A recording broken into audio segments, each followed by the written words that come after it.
इस वक्त हमारे साथ मौजूद हैं कर्नल रिटायर्ड अनिल भट्ट साहब, इंडिया से एनालिस्ट हैं। बहुत शुक्रिया अनिल भट्ट साहब आपके वक्त का।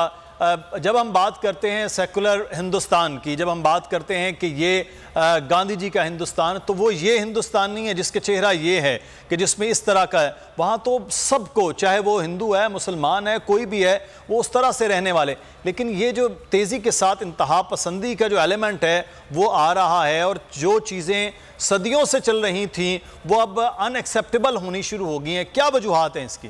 देखिए, ये मैं जो कुछ मैंने सुना, जो कहा जा रहा है, ये दुरुस्त नहीं है जी।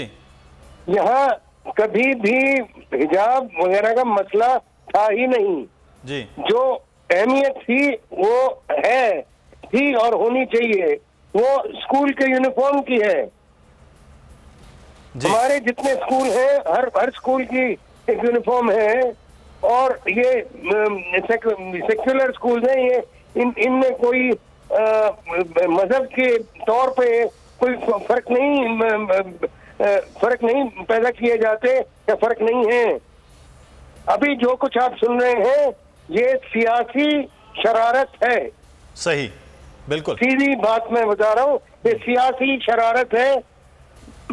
इसमें और मैं गहराई में नहीं जाना चाहता। ये इसके जो कनेक्शंस हैं काफी लंबे हैं, और सारे सिर्फ हिंदुस्तान में नहीं, हिंदुस्तान से बाहर भी हैं। अनिल भट्ट साहब, जो आप सियासी शरारत, बिल्कुल ये तो एक हिंदुस्तान में रहने वाले जो सदियों से यहाँ रह रहे हैं लोग, जिसका जो भी मजहब है, चाहे वो किसी भी मजहब से ताल्लुक रखता है, ये फिर इसका मतलब है ये जो सियासी लोग हैं वो अपने मकासद के लिए वो तमाम तर हिंदुस्तान की और यहाँ पर रहने वालों के लिए जिंदगी मुश्किल कर रहे हैं। बिल्कुल बिल्कुल। इन कुछ सियासी खेल में जो बुरी तरह हारे, वो अब यहाँ हमारे तो ये ना दुश्मन तो है ही हैं, इस देश के दुश्मन है ही हैं, लेकिन कुछ हमारे अंदर हैं जो उन दुश्मनों के साथ बड़ी अच्छी तरह मिले हुए हैं, और उनको ये जो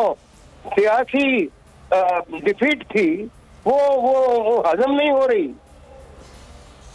सही। अच्छा, मैं आलिया सारिम बनी साहबा हमारे साथ मौजूद हैं। आलिया साहबा, इस वक्त जो ये एक चेहरा है कि उससे पहले भी एक वीडियो आई थी, इस वाक़े से पहले एक वीडियो आई कि उस्ताद जो हैं वो बता रही हैं कि आप ये इस किस्म का हिजाब ना करके आएँ। ये कहीं भी हो, ये चाहे पाकिस्तान हो, चाहे वहाँ हो, चाहे फ्रांस में, आपको मालूम है कि वहाँ एक हिजाब की पाबंदी है। ये इंसान का बुनियादी हक क्यों नहीं है कि वो क्या पहन रहा है, क्या नहीं है? तो इस पर कतगन ये कुछ समझ में नहीं आती, चाहे दुनिया के किसी भी हिस्से में हो। जनाब, इस वक्त औरत को जिस तरह से आजादी के नाम पे उन्हें दिखाया जा रहा है, ये उन्हें आजाद नहीं किया जा रहा।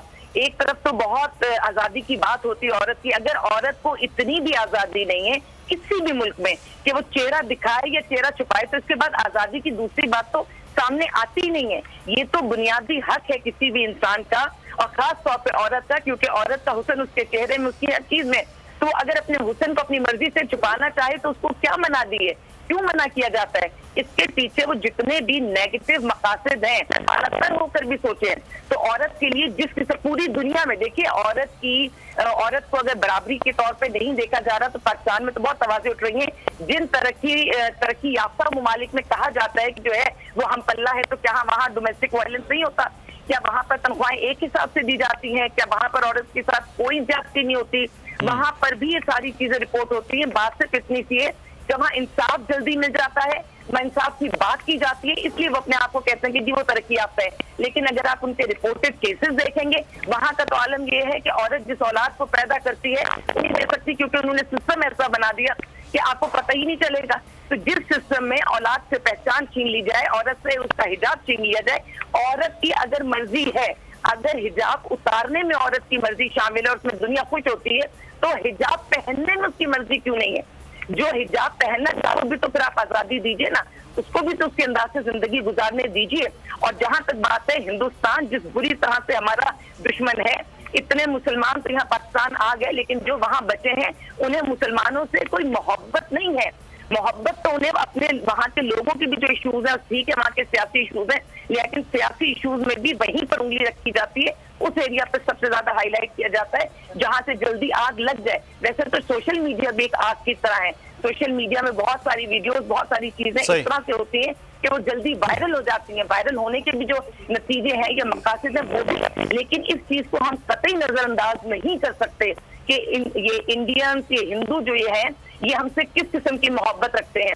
और इस वक्त जिस तरह की, चाहे वो सी-पैक का मामला है, जो पाकिस्तान के मामला है। अच्छा आलिया साहब, ये एक बात हो रही, सब्सक्राइब करें और बेल दबाएं ताकि कोई खबर रह न जाए।